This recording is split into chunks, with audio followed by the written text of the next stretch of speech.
Hey guys, what's up? Jason Gaddis here with another episode of the Relationship Schools podcast.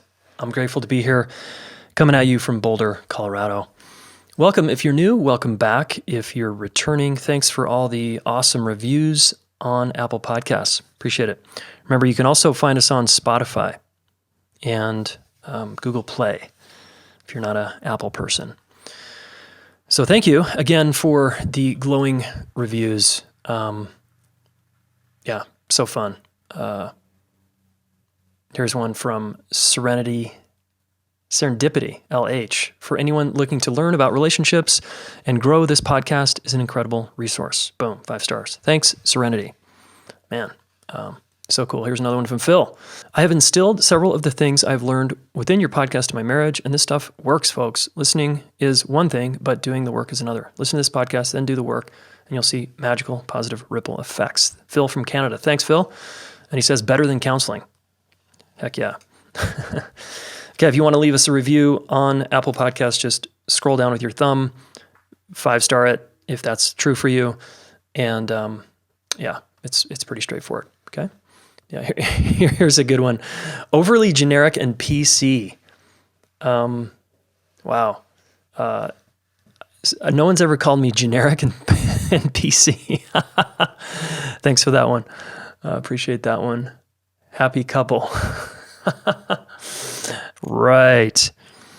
Okay, anyway, thanks again for listening. So, folks, if you want to join our large growing community, it's totally free, no cost. Go to relationshipschool.com/community and just ask to join our group. You'll get a couple questions and then come in and participate. It's an extremely active group, and I think it's a lot of fun. I do Facebook Lives in there. I get in there quite a bit. So come play with us, okay?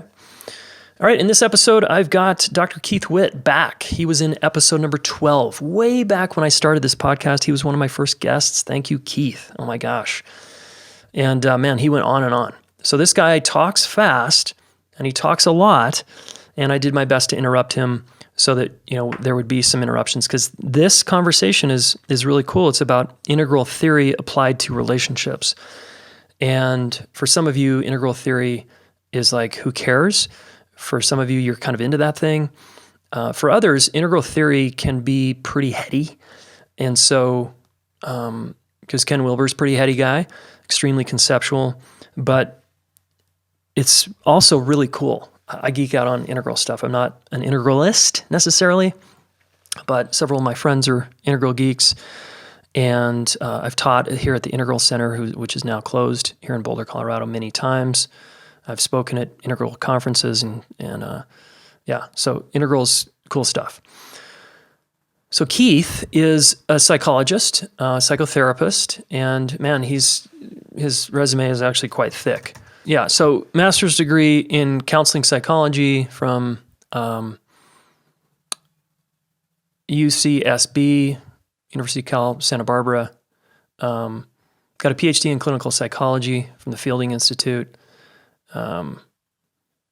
He teaches and speaks all over the world. He's written like 8 books. Yeah, he's married 46 years, I believe he said. He's got a couple of grown kids. And this guy has a powerful story. We're just going to tap into it very lightly in the beginning here. When he was depressed as a teenager and got thrown in a psych ward and got shock therapy for treatment. So check that out. But we get into levels and lines. Keith is just a really sweet man, very lively, energetic. We talk about the 5 questions to love completely, the best lines to develop in terms of us talking about levels and lines. Okay, that's what this conversation is about. He mentioned briefly 3 things that a modern relationship is, and I really like that. I'm going to come back to that at the action step, probably. Okay, enjoy. Here is Dr. Keith Witt. All right, welcome to the show, Keith Witt. Great to be here. Yeah, welcome back. Good to have you. For the listeners who are just joining us, Keith and I had a great interview on episode 12, I believe. 12, 13, or 14. I'll confirm that here in the show notes. Anyway, psyched to have you back, Keith, and we're going to dive into some relationship stuff, obviously, and some integral theory.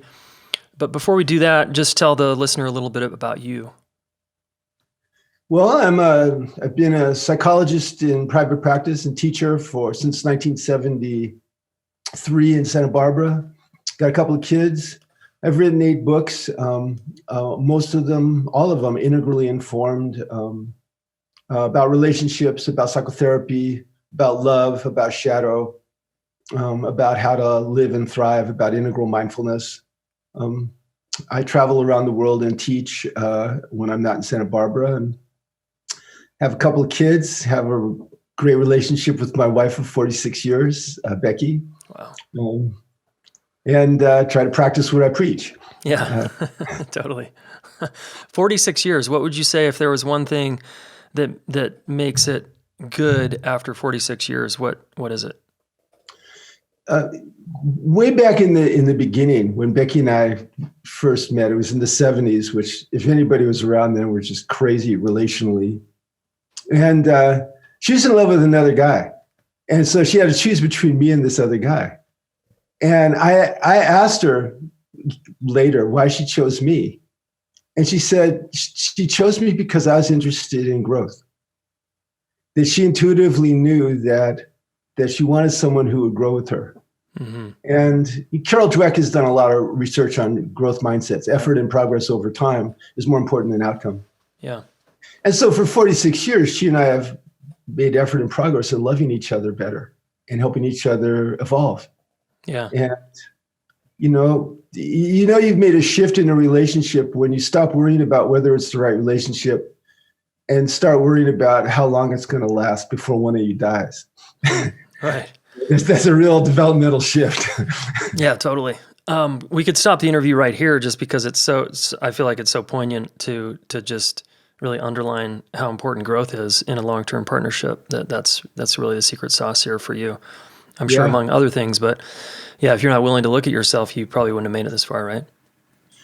Yeah, I think in general. I mean, I got into psychotherapy out of being hospitalized when I was 15 and decided in that crucible of that hospital, they didn't have medication those days, so they gave me electroshock. I decided to be a healer and a warrior. And when I got out of hospital, I started studying karate and psychology and had my black belt 3 years later and my first license 10 years later. And I realized, even then, as a really young guy, that the potential of human consciousness and human physicalness is unlimited. Yeah. And I wanted to dedicate myself to that personally and to helping the world. And as I learned more things and as I discovered Integral many, many years later, I realized that was the evolutionary impulse, that I wanted to support the evolution of consciousness, and that we don't do that alone. We do that in relationship, because everything is done in relationships. And when we talk about lines and levels, I'm going to make that point again and again. Great. Let me back up to the 15-year-old Keith. What was going on at 13, 14 that had you get hospitalized? Just kind of take us there a little bit. Family dynamics, depression. My parents were alcoholics, so at least one of them was, and we all got into family therapy. Weird dynamics within the family, intergenerational dynamics, and I was the identified patient. And I'm an intense person, so when intense people get super depressed and crazy and suicidal, they're scary. So the psychologist went, I got to get the mother out of the system or the son, and the mother was more central. My mom was more central to the family. I had 2 brothers. So my dad said one day, Keith, let's go look at sports cars. He said, oh, all right. I was a hostile kid. We stopped in front of the Wells Neuropsychiatric Clinic, and he pulled out a suitcase and said, Keith, you're going to be spending some time there. Oh, damn. It was an intense experience. And like I said, they gave me 23 electroconvulsive therapy treatments. Wow. Holy shit. How long were you there? 6 weeks, I think, 5 or 6 weeks.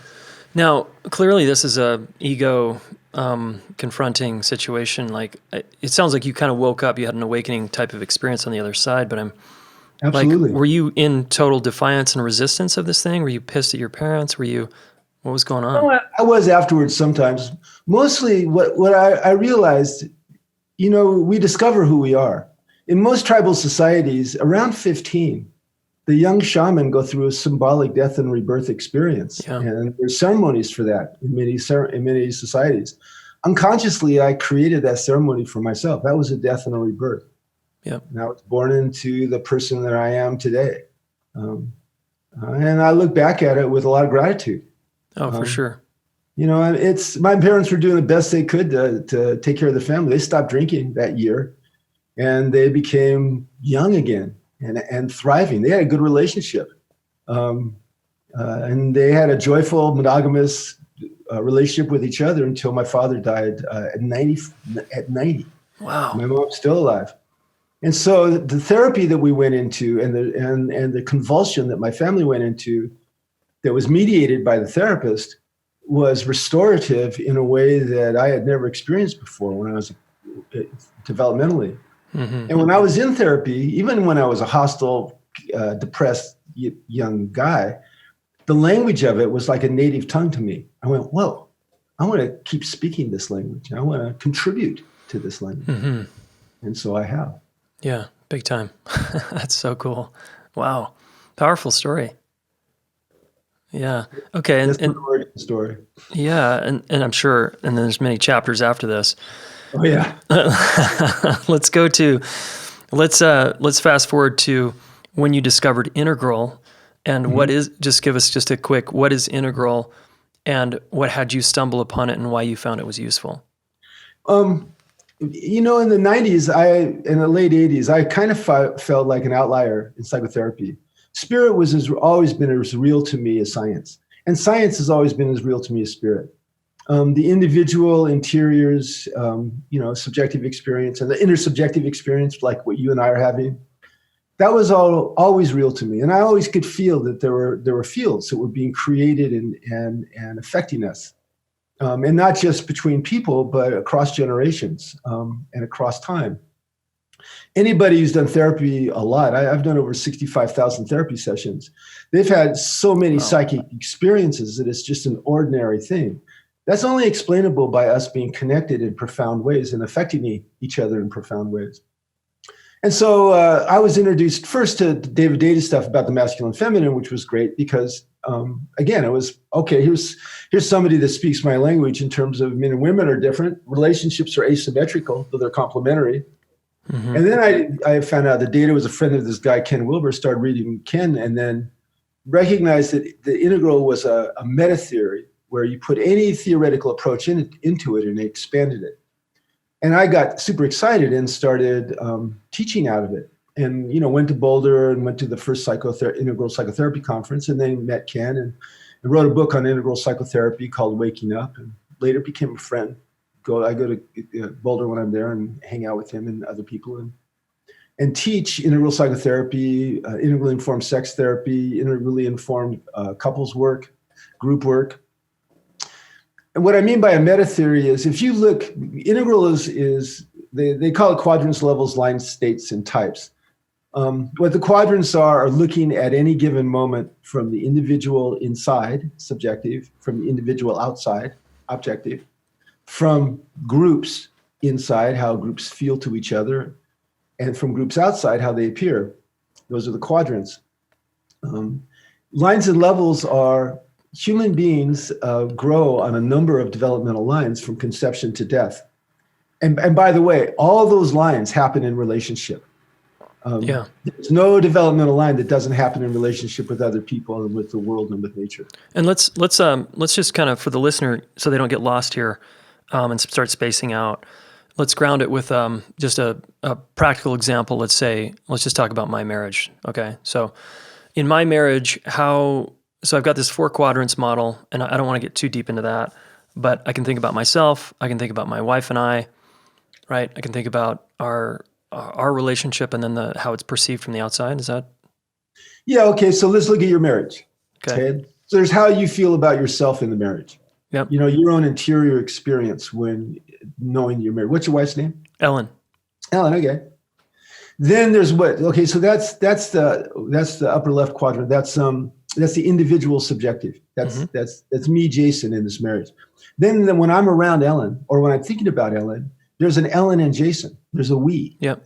That has a feel to it that's unqualifiable. That's the inside. That's the interior of Ellen and Jason. That only Ellen and Jason can feel. Okay, so that's the lower left quadrant. But then if we had a video tape on you and Ellen, and if we had measures of your physiology, we could look at the words that you speak and the expressions that you have. We're looking at you and Ellen from the outside as a system. That's the lower right. But then we could also look at your interior neurobiology. You know, what happens on your brain waves when you think about Ellen? What happens with your brain waves when you're pissed off at Ellen or when Ellen's pissed off at you? What happens to your endocrine system and to your heart rate variability? Now we're looking at you as an object, as an individual object. Those are the 4 quadrants. Yep. From lines and levels, we're intensely relational beings, human beings. And we grow on all these lines. Now, let me explain what a line is. There's the physical line of development. You're born a baby, and then you turn into a toddler and a little kid, an older kid, and an adolescent. Yep.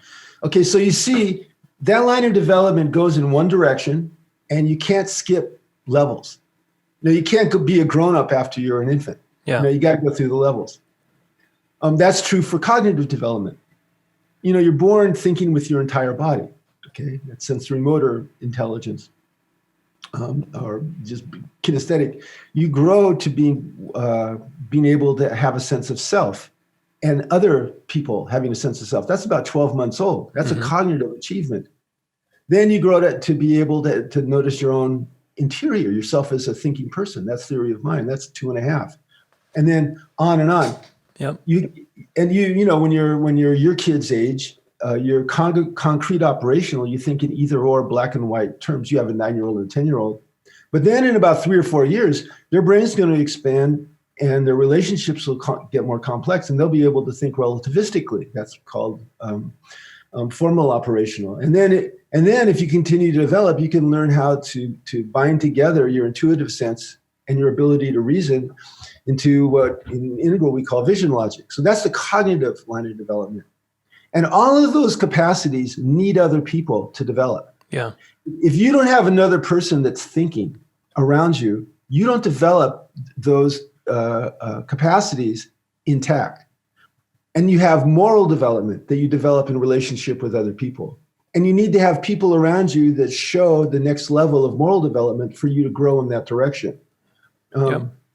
You know, when I was 15 and I was in therapy, I really liked that therapist. And so I last time I saw him was when I was 21, and then didn't see him again for 30 years, 35 years. And my wife and I went and had lunch with the guy. And after about 10 minutes, we were all weirded out because he and I smiled the same. We laughed the same. The intonation of our voices were the same. Obviously, when I was 16, some part of me had chosen him as a model to grow towards. Subsequent developmental levels, I had adopted some aspects of how he thought and behaved and smiled and laughed. Okay, so that's how we all are. Yep. Now we have these are lines of development. So I'm just for the listener, like you got to think about yourself like growing over time in a line being an area of your life where you're growing. It could be your cognition, it could be your moral development, et cetera. And all these happen in relationship. Yeah, and now there's your interpersonal line of development. Now we're really getting into you and your wife, okay? And we have the psychosexual line of development. A modern relationship is a friendship, a love affair, and a capacity to heal injuries. So that friendship depends a lot on how mature you both are in your psychosocial line of development. If one of you is egocentric, say, like kind of real primitive and selfish, that's going to inhibit the development of your system, your marriage.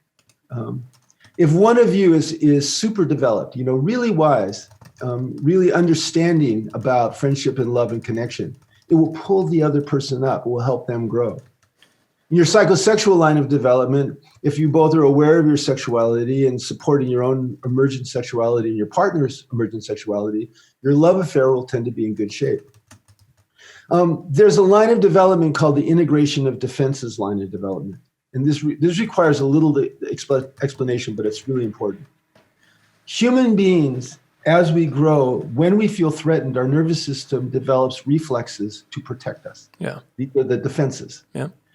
And the way the defenses work, you can see them in little kids. If a little kid is say a mom disapproves of a 15-month-old, that child will go into a shame reaction, and they'll blush and they'll look down and they'll freeze. And their nervous system doesn't like that, and then develops a defense against it. Now, a lot of the defenses are super healthy. You know, like I'll go get hugged. You'll get hugged by your parent at 15 months, or you'll allow yourself to receive influence, be corrected from whatever you're disapproved of. But we also develop defenses to protect ourselves from that disapproval by blaming other people, Yeah, totally. by denying, Yeah. by scapegoating, going out and kicking the cat, that kind of stuff. And these defenses continue to develop, and we can't really be consciously aware of them until we're 14 or 15 when we're formal operational. In relationships, when we're threatened by another person, these defenses create defensive states instantaneously. Bam. You threaten me. Ellen threatens you. You go into a defensive state. What happens? You have amplified or numbed emotions. You have a distorted perspective of her bad, you good. You have a destructive impulse to attack or flee. Your empathy for her is cut off. You lose empathic resonance. Mm-hmm. Your capacity for self-reflection is cut off. That's a defensive state. It separates you. And we learn how to do this to separate ourselves from dangerous people when we're little kids. In a relationship, if this isn't regulated, it's a catastrophe. Yeah, totally. Yeah. And so how sophisticated you are in being aware of your defensive states and regulating them into empathy, self-awareness, and engagement is how that reflects your development on your integration of defenses line of development. And with couples, that's crucial in repairing injuries. And injuries happen all the time. Yeah. Because everything's in relationship. Everything is dynamic. And so in every relationships, we're moving in and out of being organized and coordinated and attuned with each other. And we're doing it consciously, and we're doing it unconsciously, and we're doing it energetically. And it's affected by how we were in the past. It's affected by how we're moving to the future. It's affected by how we hold the relationship and what our level of commitment is. And if we're organized according to what constitutes a healthy relationship, which is I have a commitment to do what it takes to serve love. I'm focused on cherishing my partner and being grateful for what we have. I catch myself when I make negative comparisons or I nurture resentment, and I shift over towards trying to create contact. If I'm aware of those dynamics and keep adjusting to those, and my partner does, we grow together and accelerate each other's personal evolution. And this is where developmental lines and levels are completely central and important to relationship. And just to finish a little bit. Yeah. And then I got a question here. Do you want to ask the question first? Well, so this is all making sense. So we're developing across time along these lines, we'll call them. And if we're both developing together, again, and some of the things you've shared about relationships, we're in good shape. If, on the other hand, one of us stops developing ourselves and the other one keeps developing, now we have a gap, right?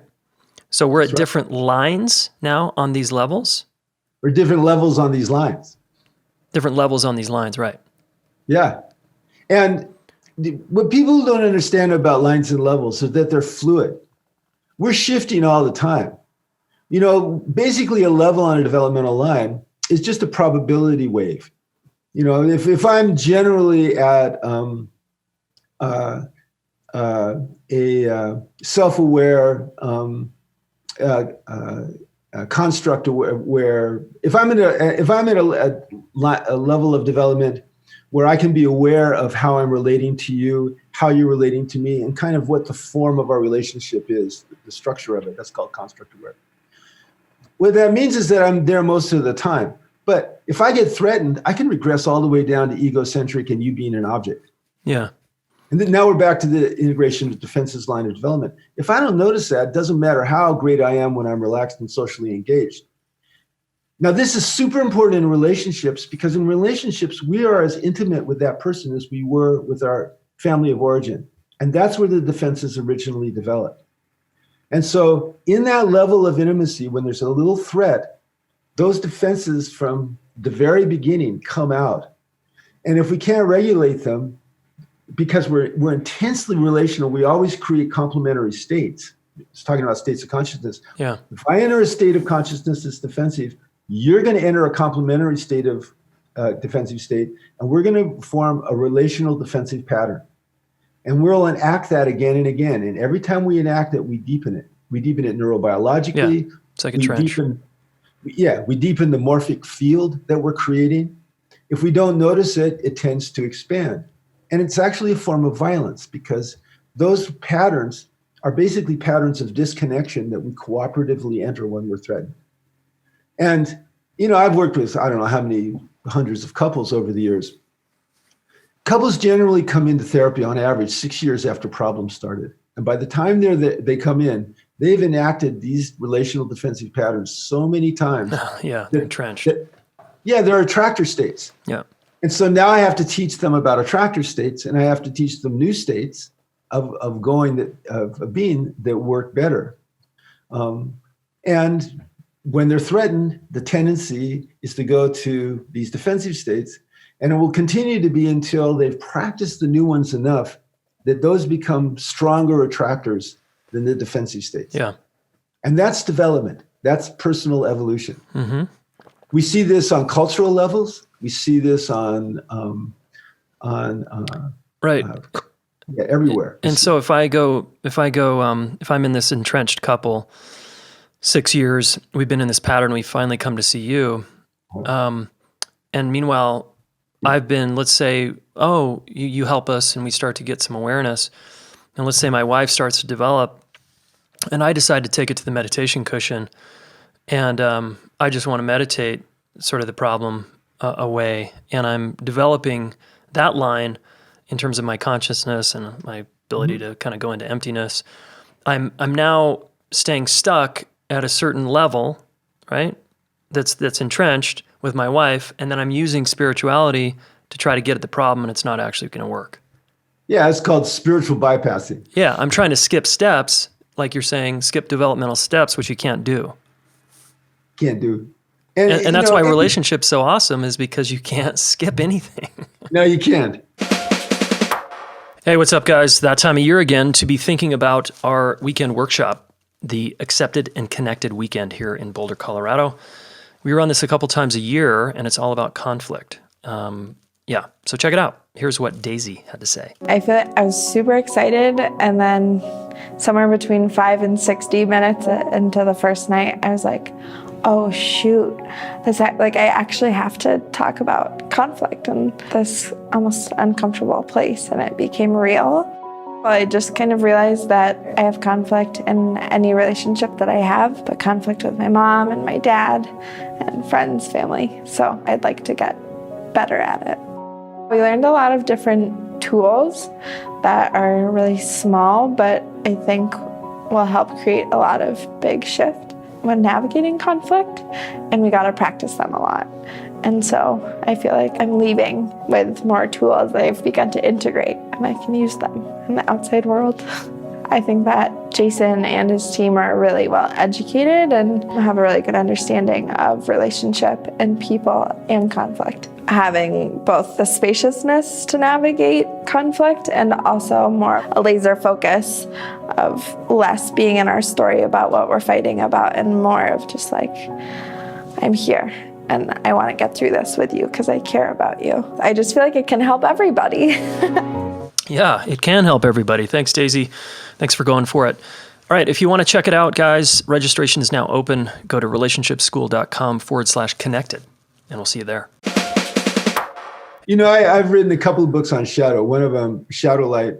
And the reason why I wrote that book, Shadow Light, there's a lot of books on shadow. Why write another book on shadow? I wrote another book on shadow because I think shadow has been completely misunderstood, or not completely. You make extreme statements when you're having talks like this. Yeah. I think shadow has been partially misunderstood by the culture. Our unconscious is constantly sending us messages in response to what we're experiencing inside ourselves and interpersonally. And those messages are coming from an organized place. Neuroscientists call it the adaptive conscious. I call it unconscious. I call it shadow. And they're either constructive, pro-social messages, or they're destructive, defensive messages. And we only are aware of these a second and a half after they come. We're not walking around in the present moment. We're walking around in a sausage of time. Yeah. You know? About 8 seconds is the present moment, according to human consciousness. And so if we're not aware of the destructive shadow stuff when it comes up, what we end up doing is elaborating on it. Okay, so if I get mad at you and I'm not aware that I'm entering a defensive state, that defensive state will harness my intelligence, and I'll start generating quite a story about, how bad you are. Yeah. If we're married and I have a defensive story and you threaten me or you frustrate me and I start that defensive state and I don't catch it right away, now I'm going, well, yeah, and you frustrated me the same way 2 months ago. And your mother does this too. And you begin to it expands. Yeah. And in that expansion, there's more attacks that I have towards you. You're going to feel threatened by that, enter a corresponding complementary defensive state, and now we're creating a pattern. If I'm aware of that and I see it come up, I regulate it after 2 seconds. I go, oh yeah, come on, Keith, focus on compassionate understanding. Compassionate understanding leads me into self-reflection and empathy. If we're in a relationship, it leads me into warm feelings towards you. Mm-hmm. If we're in a marriage, it leads us back to cherishing each other and being grateful for what we have. That practice of being aware of the shadows, unconscious material constantly flooding up, choosing the healthy shadow, the constructive shadow, dialysizing the destructive shadow into constructive shadow is the work of consciousness. That's kind of the broad directionality of how humans develop. Yeah. Now, can I still develop if I'm not self-aware? If I never look inward and stay curious about my experience, or I never learn to do that and self-reflect, can I develop? You can develop on a lot of developmental lines if you do that. Like my physicality, right? I'll grow into an adult. Yeah, and also you can learn how to play basketball or how to play a flute or how to do calculus or how to do quite a number of things. You can learn how to use I statements. You can learn all kinds of things. But if you can't self-reflect, then when the defensive state takes you over, as they do, you're not going to be able to regulate that. And then what you'll do is use your powers and your intelligence and your body to support that defensive state. Yeah, and I'll use an outside-in approach. I'll try to change the world around me instead of changing myself. Yeah. Now, if you look at infants and mothers, which are the archetype of all relationships, infants and mothers co-regulate each other from basically pregnancy on. For sure. Okay, so it's not like just the mother relating to the infant. It's the infant relating to the mother. It's not the mother just regulating. So we have both internal and external regulation going on from the very beginning.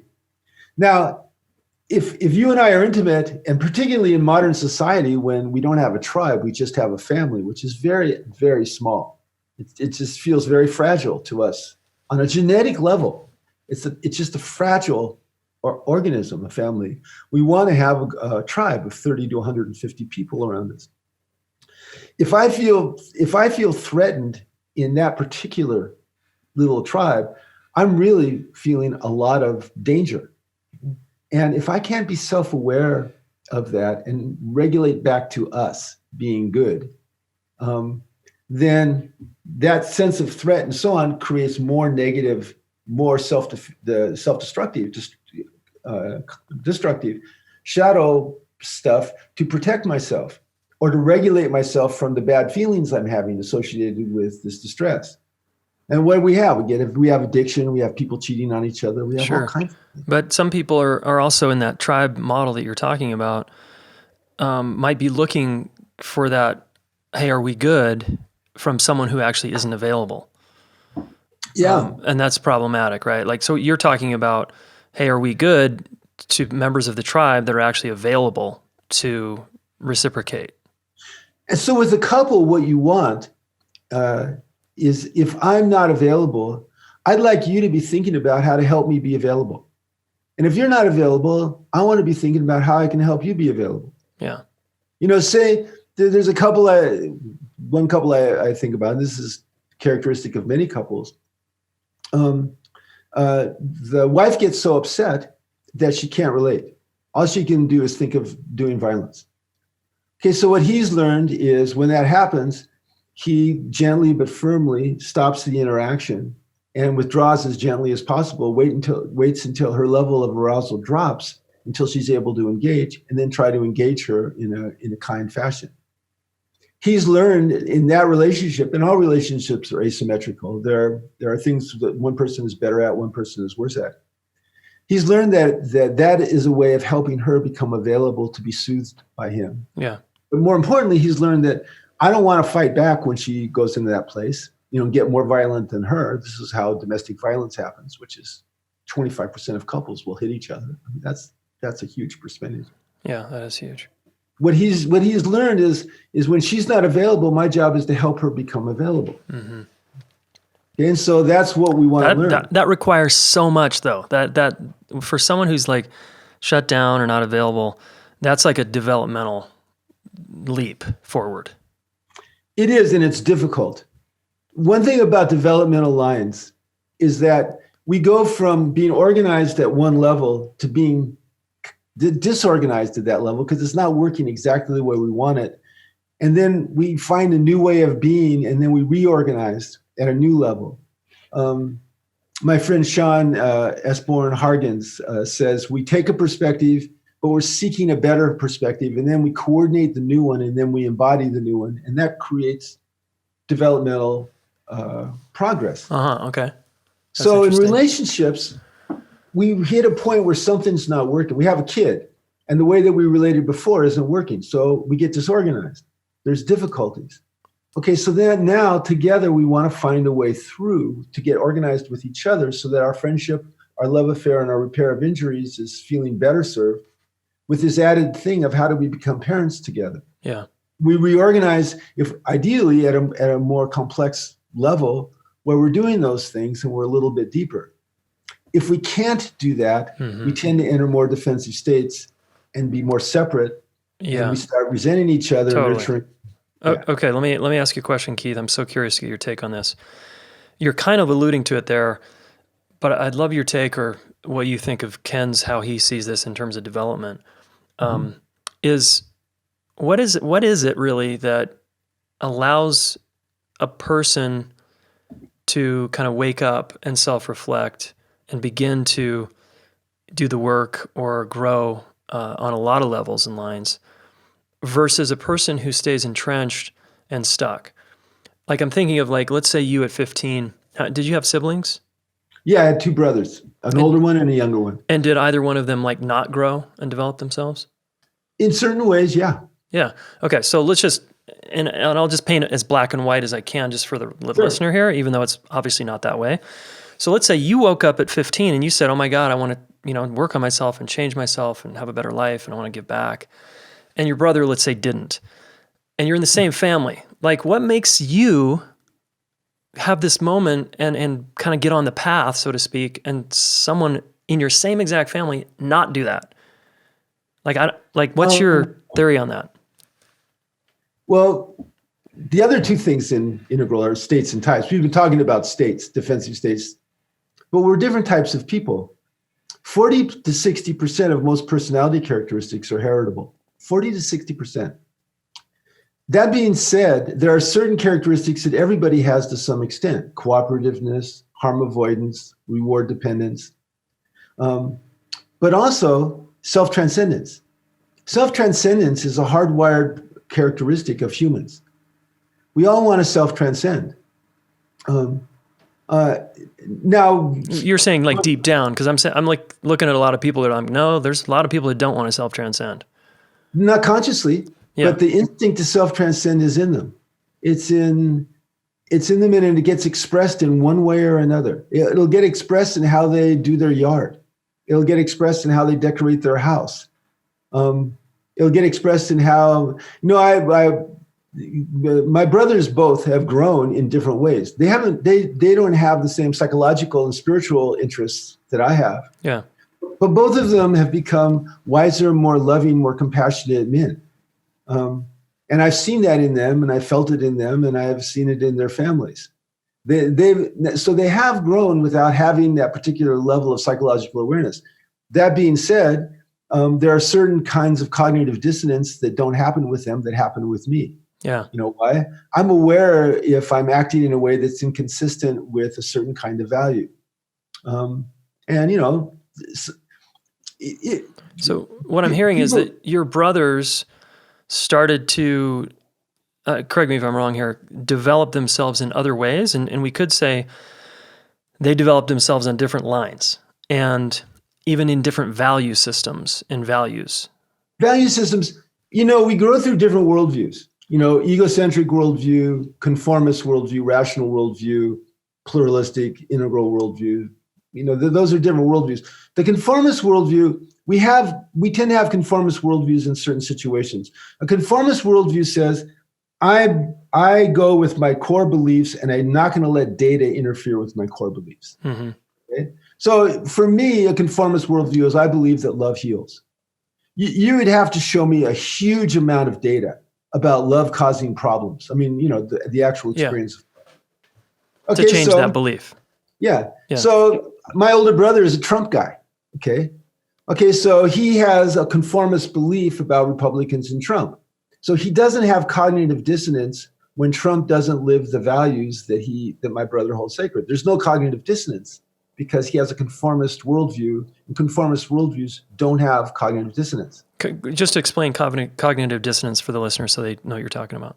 Cognitive dissonance is if I am doing something that goes against my values, it disturbs me, or somebody else is doing something that goes against my core values. If what they're doing is not consistent with what I believe is right or what they believe is right, I notice it and it bothers me. That's cognitive dissonance. Okay. That's not working for me. Say I relate to myself as a kind person and then I'm super unkind to somebody. I have cognitive dissonance. I go, this doesn't feel right. Okay, got it. Thanks. Okay.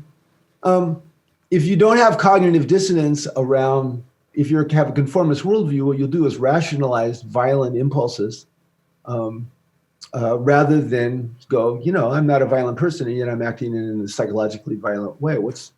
That's not right. You see this with... Yeah, you're kind of fused to your worldview, right? Yeah. And your belief system. So say a fundamentalist Christian. You know, Christ's message is wonderful, you know, love thy neighbor. But fundamentalists or conformists define themselves by feeling a threat on the outside. And so we can do violence to those people that aren't believers. You know, why? They're not believers. But, you know, Christ wouldn't have liked that. Christ says don't do violence to anybody. Yeah. Right? You know, I have a standard to be kind to my wife. I get mad at her, I yell at her and call her a name. I should have cognitive dissonance about that. That doesn't quite fit, okay? Or to be kind to my kids, then I'm talking in a demeaning way to my kid. I should have some cognitive dissonance around that. If I don't, then I'll rationalize it. You know, he deserved my contemptuous tone. Yeah. Well, actually, you know, you use a contemptuous tone enough with your kid, you injure them psychologically, and then they have to deal with that when they become able to deal with stuff. Yeah. But if you're aware, you'll get the impact of that and the cost. If you're, you know, extremely defended and in a defensive architecture and strategy in your psychology, you could justify it forever, and it's, you know, you're protecting yourself against the impact, right? And here's the beautiful thing about relationships. People shape each other. It's called the Michelangelo effect. You know, the people that are in good marriages, if you meet them in person, they are kinder people. They are more patient people. Right. They have this capacity, right? Because they've been dealing with another person for years and learning how. And being shaped by that person. Yeah. Because in a good marriage, your partner wants your best self. You receive influence and become more your best self. You do the same. That supports your development. You become kinder. You become more compassionate. You become more, you know, caring. Yeah. You know, if you take a red state, for instance, you go into a red state and you go to the most hardcore Trump people and you have a flat tire outside their house, you know, out in the middle of somewhere, they'll come out and they'll help you fix your tire and they'll offer you dinner and they'll be super nice to you. Okay.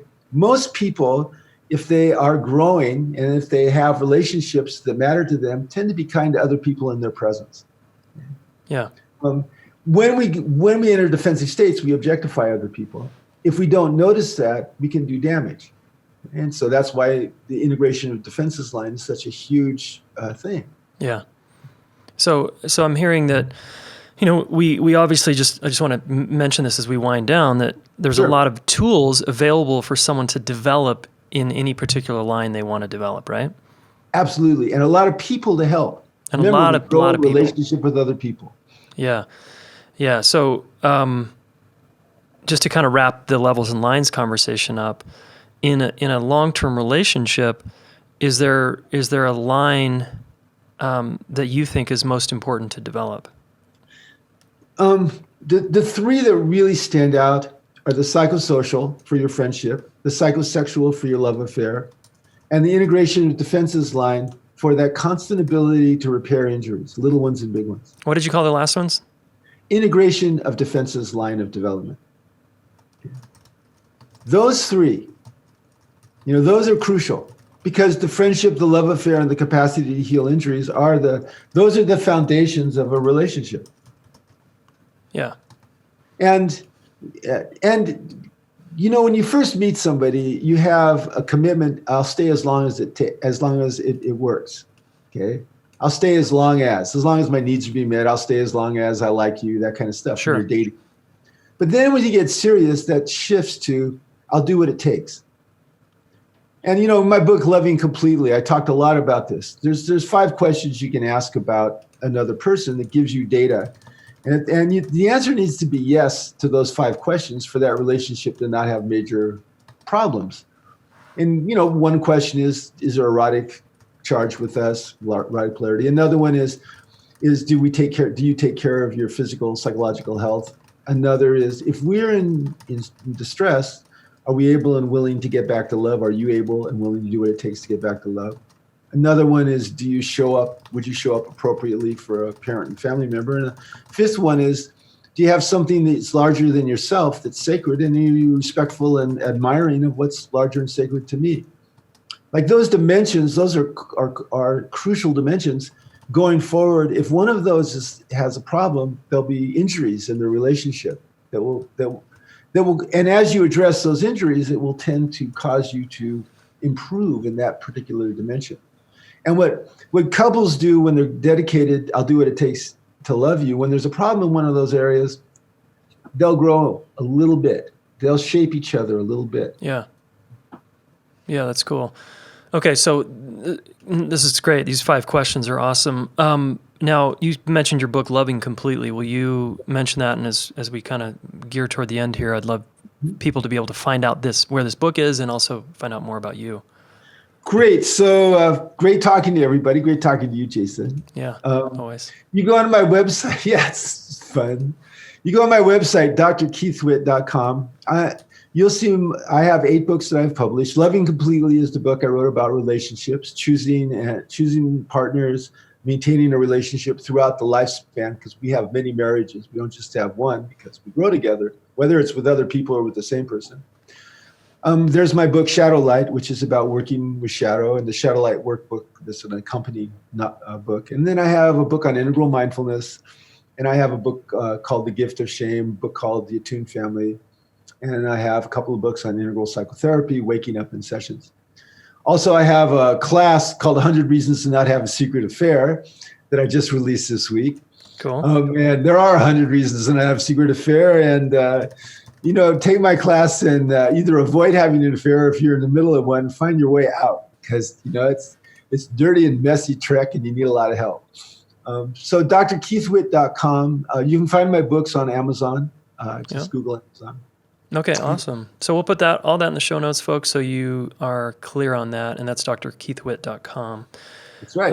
Another question for you. So one of our missions here at the Relationship School is to reach young people with relationship education. So young people are hip to working things out between each other, and they're speaking responsibly, and they're getting in the kind of relationships that are mutually beneficial. Mm-hmm. If I had 1,000, say, high school students, and I could only, I had the mic, and I could only share one thing, one tip, one piece of advice with them, and you were whispering in my ear, what would you want me to tell them? That you can get better at loving yourself and loving other people throughout your lifetime. You have that superpower.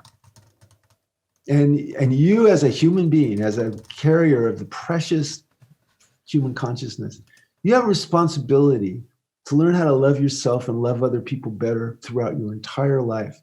And there's lots of people in the world that can teach you how to do that. There's a lot of work ahead, and it's good work. And if you do that work, great things will happen for you. Heck yeah. Beautiful. Awesome. Well, Keith, it's been a pleasure to see you again and to hear just all the wisdom you have. I know you could go on for hours here, and we're just scratching the surface, but it's a great taste. And if people want to find out more, they'll certainly go to drkeithwitt.com. So thanks for playing and being with us. Thanks for having me, and thanks for doing your podcast. Thanks for contributing. Yeah. We're part of a tribe, Jason, of people that are wanting to accelerate the evolution of consciousness through helping people love each other better. And we're all over the world, doing stuff like your podcast and so on. Yeah. We know each other when we meet each other, and it's a wonderful time to be alive, to be part of that movement. Yeah, I'm with you. Thanks for your positive vibes, man. Okay, wow. Keith Witt, drkeithwitt.com. Go check him out. Check out his book, Loving Completely, and any of the other ones you're drawn to. All right. Now, Integral, pretty heady sometimes, right? And hopefully you listen to that on one speed and you got some value there.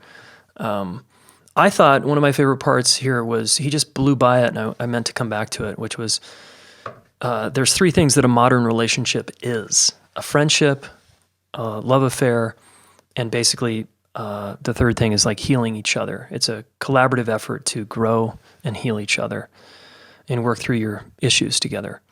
I love that. So I want you to write that down. Three things that a modern relationship is: a friendship, a love affair, and a commitment to working through our challenges together and healing each other. That just really, I'm like, yeah, that's my marriage. So you might put that on your fridge or something. And I would say share that with a friend, that this is what you want. Share it with your partner. This is what I want. So the action step usually is 2 steps, right? It's one, it's kind of self-reflective. Number 2 is get in relationship with someone and tell them about it. All right? Awesome.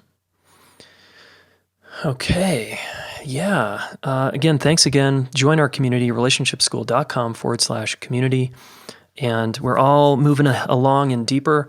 I've got an amazing crew. Thanks all you deeper students. And remember, you can apply still, but for the fall. Okay. And then we have some other events coming up in the spring. I'm on the East Coast at Kripalu. If you want a little dip into my world with conflict and see me live, meet me in person and rock it out. That's in April. And then late May, we have another big conflict weekend here called Accepted and Connected in Boulder, Colorado. All right. So I hope to see you at one of those events. And thanks for listening. Thanks so much for listening, Relationship School fans and Smart Couple listeners. Please subscribe to this YouTube channel. All right. Do us a favor, subscribe, share one of these videos with a friend, all right? We want to help the planet get their act together around relationships, and you are one of them, so thank you.